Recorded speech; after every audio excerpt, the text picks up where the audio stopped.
These girls are trying to get to the tip. Guys, please take this seriously. I love mountain views. You know what I love more than beautiful, glorious mountains? Ladies climbing beautiful mountains. Then getting down. No, not like that. I'm sorry guys, lockdown got me feeling lonely. Yeah, I know it's over, but I still don't go outside. Instead of improving our demographic statistics, this chick and her boy decide to decrease it by doing some adrenaline rushing activities. Oh look, there's another girl. Love triangle? 2 girls and 1 boy? Never finishes well. Someone's going to sleep forever today. Trust me. Oops, the pretty boy got scared of a pigeon and almost fell. He tries to reach the rock, but his insurance goes loose. And yeah, they should have just Netflix and chilled. 51 weeks later, Becky, the girl who lost her husband, heals her soul with the devil's moonshine. She tries to call her husband Dan, but he's dead because he died. Desperate, she goes off to the bar where she finds her stalking dad. Come on, a long time's passed and he wants some grandchildren. Why can't you get with that bartender? Becky gets furious and tries to drive away, but this is not an R-rated movie, so she doesn't sit behind the wheel drunk and goes for a walk instead. Responsible. Back home, Becky tries to call Dan again, but his number has been disconnected because he's especially dead. Becky drinks tons of angry juice and takes vitamins until her friend calls. She's a guardian angel, nothing less. Her friend Hunter offers a great adventure, climbing an old dysfunctional TV tower. This monstrous massive tower reminds Becky of her ex. Kinda weird. So after a moment of doubt, she agrees. Girls hit the rough road. We find out Hunter has a mysterious boyfriend, and she's also a rising YouTube star. Relatable, not the boyfriend part. We also discover this tower was previously the tallest thing in the US, before Shaq was born of course. Becky sees a nightmare with her boyfriend. Relatable, not the boyfriend part. Girls wake up and drive to the tower. Hunter videotapes her vlog until being almost hit by a truck passing by. That's a good start. Now death won't get you. Doesn't hit one spot twice. The road to the tower finishes with the danger of death sign. Girls walk on foot until they encounter 2 griffins eating a half-asleep animal. Or is it half alive? I'm not positive. The girls shush the birds away. Classy vegans. I'm for the birds here. At least they're alive. Hunter films the action for YouTube, being sarcastic. Here's a tip, just put the girls in the thumbnail. Becky feels blue. The poor animal probably reminds her of Dan. Rip in peace. And here's the 1,800-foot ladder. Could you imagine climbing that thing? Becky feels scared too, so Hunter throws a motivational Andrew Tate speech at her. Works like a charm. Girls start climbing the tower. A dusty, rusty, huge thing no one has touched for more than 20 years. I know that all too well. Except mine isn't that long. We're talking about towers. The thing is shaky as hell. Plus, one of the bars crashes when Becky touches it. But they're halfway up, so it's time for a drink. Shot of tequila, and they're ready to continue. 1,800 feet have passed, and they're up. Finish? Not really. There are also 200 more feet of the external ladder. That's where things should get even cooler. But Becky is doubtful. Come on, don't you want to reunite with your husband? Too dark. Don't look down, only up. Shouts Hunter, so she looks down, freezing for a moment. Then Hunter suggests singing some song. They start singing Little Nas X, my favorite. It works for a moment, but the first obstacle clears. A big rusty ear. Hunter passes it with flying colors, but Becky is slow. So Hunter shakes the ladder a bit to get her adrenaline going. The screw falls off, but who cares? This ladder's got at least a handful of them. Finally, Hunter reaches the top. Top of the world. She gives a hand to Becky, and that's when another screw falls off. Yeah, call me when something exciting happens. The girls celebrate with stunning selfies, filming the action with the drone. Hunter goes for the coolest shot, hanging on one hand and stuff. Great physics she's got. I took some parkour classes once after playing too much Assassin's Creed. Then I broke both my legs. Hunter insists that Becky should do the one hand hanging too. Great idea. I hope she's got her vitamins with an angry juice shot. Just when the hand starts slipping, Hunter picks her up. Darn it. Man, this is making me afraid of heights. Good thing I'm short. Then Becky takes Dan's ashes and goes for the funeral speech. She spills the ashes. Very emotional. What is the worst thing about climbing a huge tower? Getting down, of course. Becky goes first. The ladder shakes, and that's when all the screws decide to protest, sending the ladder on a free fall. Hunter barely catches the girl with her insurance and tries to pull her up. Finally, she's up, and the girls break into laughter.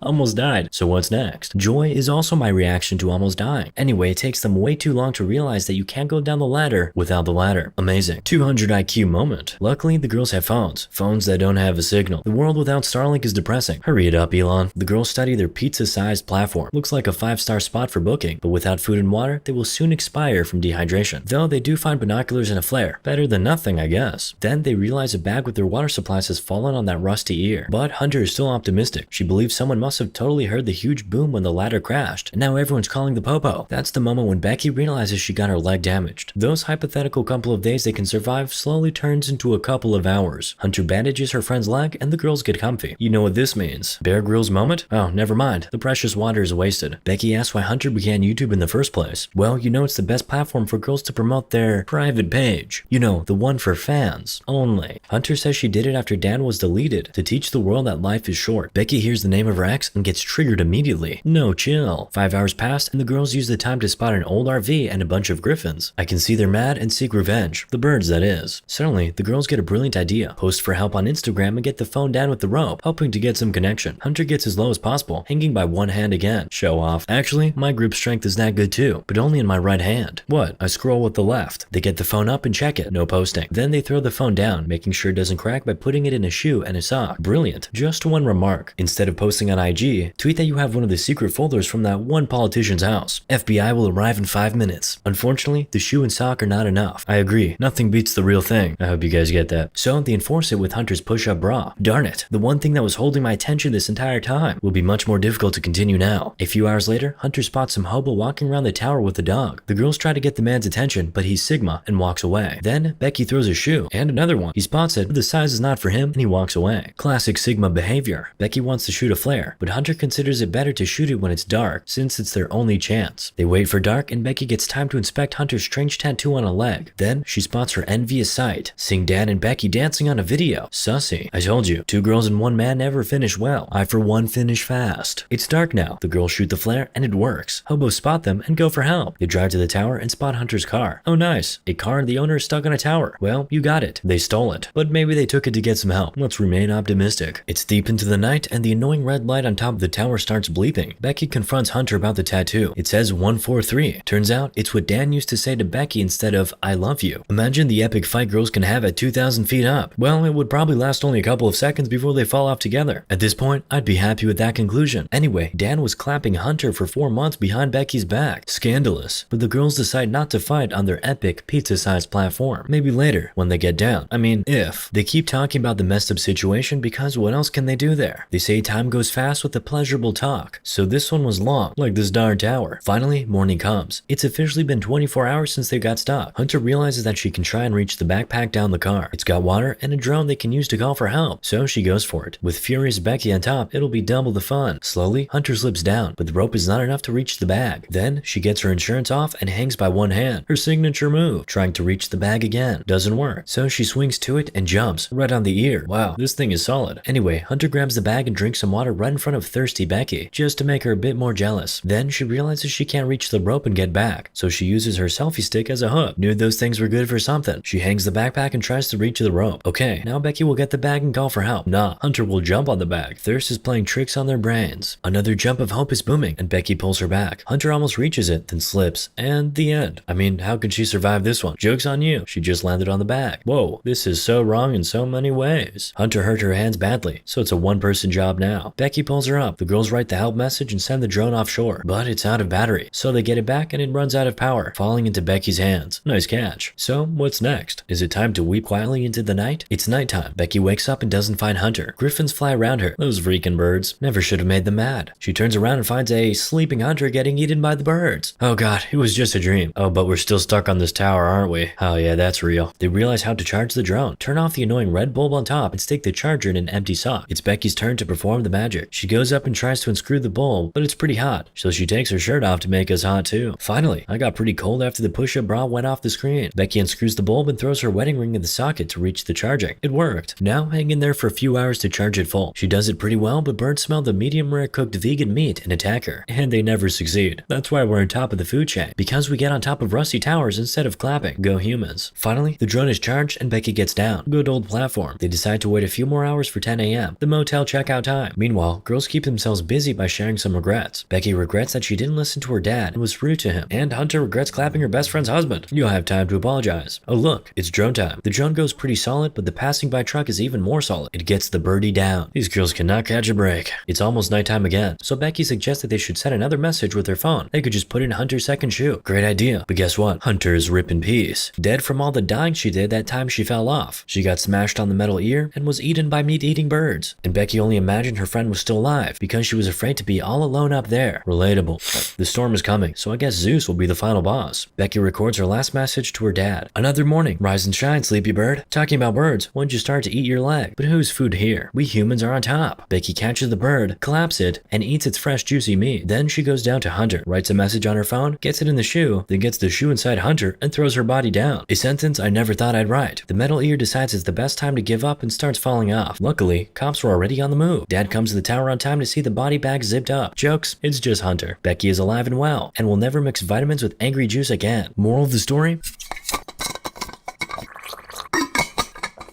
I have no idea. Hello, I am once again asking for your subscriptional support. We're almost at 1 million. It's almost the end of the year. Come on, we can do this, guys.